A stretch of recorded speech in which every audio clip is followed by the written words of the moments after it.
Next up, we've got feathers. Now, if you were hanging out in our watercolor course, you know that painting feathers in watercolor is a little bit of a tedious experiment since we did white ones and we had to paint around them to create shadows. For acrylics, so much easier. So I've gone ahead and painted the background dark like the research image. We've got beautiful ostrich feather headdress here to work with today. And then I like to start by painting kind of the back to the front since we're going to be working with layering the texture of the feathers. So I like creating this like upward motion of the base of the piece, and we're going to work from the outside. So I'm working with a little bit of blue with a little bit of gray in it. I'm not blending it all the way on my paintbrush, so it creates some organic blending on the page.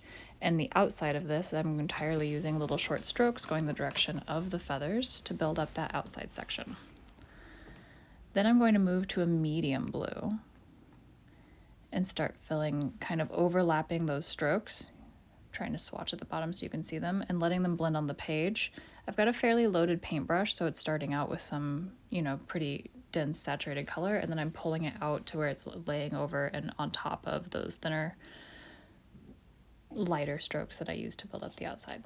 So I'm also going to carry up to the top here and start blocking in the shadows that we can see from behind this like front-facing feather with my darkest color.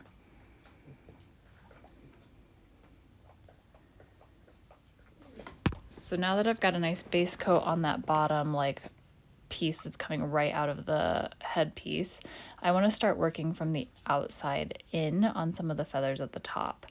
Ooh, a little bit of highlight first. I forgot this piece. A great place to look for some feather and showgirl inspiration is always Bob Mackie. Does such a beautiful job. But we're a little inspired by that today and moving through these. So I'm creating that mid blue that's marrying that darkest shadow, a true like local color of that bright sapphire over then the highlights that are on the outside. And now I'm going to create some of that mid blue to marry the shadow I put in across the back. And then we're going to begin at the ends of the feathers and paint towards the center so that we can always overlap our strokes pulling away from us. Sorry, my hand's kind of in the way and this one's hard to hide it. So I'm starting at the tips of the feathers and pulling towards that center spine of the feather. And that way I get kind of nice tapered dancey edges and they overlap going the correct direction. So I'm going to do all of the white. First I did it with a little bit of a white mixed with blue for some layering and some shadows. And now I'm using a pure white on the tops.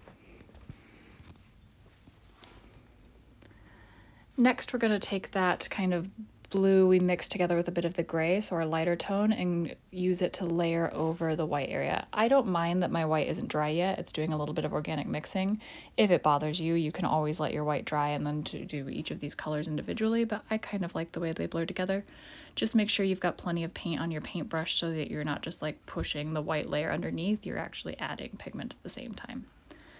Remember that we're always starting at the tips of the feathers. We're paying attention to the weight, how they hang from the spine, and then pulling them up and through and into the spine area.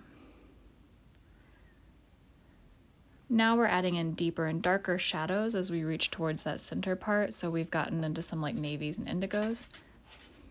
And then I like to go through with just a wet brush and a little tiny bit of white to add a few more highlights and top little textures into some of the darker areas so that there's a nice high contrast there. I'm going to paint this little white poof that's coming towards us last. It is the most in the foreground, which is why I saved it for last, even though it's in the middle of the piece. I did it with the very pale blue-gray first, and now I'm using a brighter white to create some more defined texture of the feather coming towards us.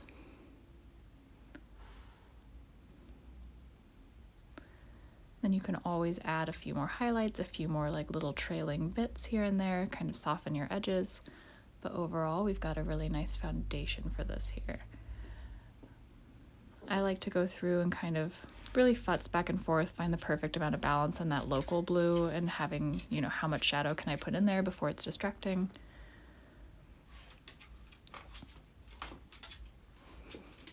Sorry, you can hear Yuki. But everything on the page is still very wet. We're still definitely focusing on like allowing it to blend. It's very organic. This was a very speedy process, at least for me. I probably I think this is a 5-minute long video, which means I spent about 10 minutes painting this. So you really can get a nice amount of like texture and coverage really fast in acrylics. It's one of the reasons we love them, right? So I realized I need to add a little bit more length to my headdress so that I can kind of real quick add in this, the cap of it.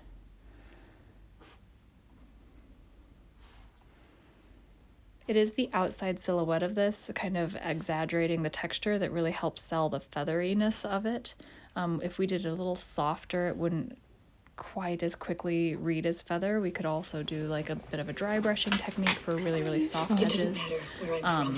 Or here I'm going to use a colored pencil to do just a few finer lines, of especially the white coming out, and really, really blend them in a bit more so it's not quite so graphic.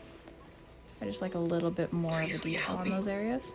But if you did it with a dry brush technique or something like that, it would have a really soft, like gradual fade. But I always like to exaggerate a bit. And then on the side here, I just wanted to show some of the like feathery layering strokes that I'm using, in case that wasn't obvious since you couldn't see over my hand the whole time.